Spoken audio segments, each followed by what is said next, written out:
XRP has been in the works for quite some time now. Why are you so sure it's going to play out in the very near future? Things are in place at this point. Like, as an example, in 2024, when the reverse carry trade started to unwind, the Clarity Act and the Genius Act hadn't even been proposed. I put out my prediction in March of 2024 about the domino theory. And one of the components was the Genius Act, the stablecoin bill being passed. It wasn't even called the Genius Act at the time. I called it the stablecoin bill. That wasn't in place when the reverse carry trade started to unwind in August of 2024. And they shored things up. They kicked the can. They were able to hold interest rates there in Japan until we were in position to be able to soak up those treasuries so that it wouldn't destabilize the bond market and put us in a Mad Max scenario. So you've got that. You've got all the acquisitions that Ripple made last year in order to be able to work at scale. You have the launch of ROUSD, which is the first stablecoin on the XRPL, which I think there will be more stablecoins issued on the XRPL in the not too distant future. Monica Long talked about that just the other day. So, and then I've attended Swell the last 3 years. I was in Dubai and then Miami and then in New York here recently. In the previous 2 years, they still were talking about,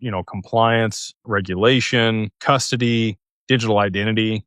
And they were like, look, the bedrock has to be in place before we can actually implement this stuff. The bedrock is in place now. And in 2025 at Swell in New York, State Street, BlackRock, Fidelity, many other large institutions gave timelines on when they thought this stuff would happen. And they felt like by the end of 2028, we would have full tokenization of markets. Like that was stated by multiple large financial institutions. And for that to happen, we've got to get liquidity into these networks. We've got to get adoption and we've got to get to work.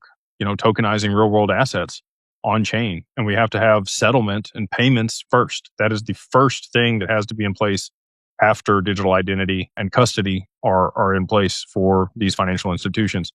KYB, KYC, AML, OFAC, accreditation, all of those are credentials that you can have on the XRPL that are tied to your digital identity. And now that we have permission domains, you can use that as your key to be able to participate in certain ecosystems. Banks and institutions want to know the counterparties they're working with. They want to have visibility into that. And they want to be able to operate in private permissioned ecosystems alongside the public mainnet in order to be able to participate in a secondary market where they can access liquidity for these tokenized assets. So all that being said, with the timelines that were given, and again, one of the other interviews that happened at Swell was Monica Long and the president of NASDAQ. And she talked about, back-end settlement and reconciliation of the stock market was the first application for distributed ledger technology and blockchain. I know that that's been sitting in the background for years, developed Project Ion with DTCC and R3. So, that's been finalized in August of 2022. All these things are ready. And the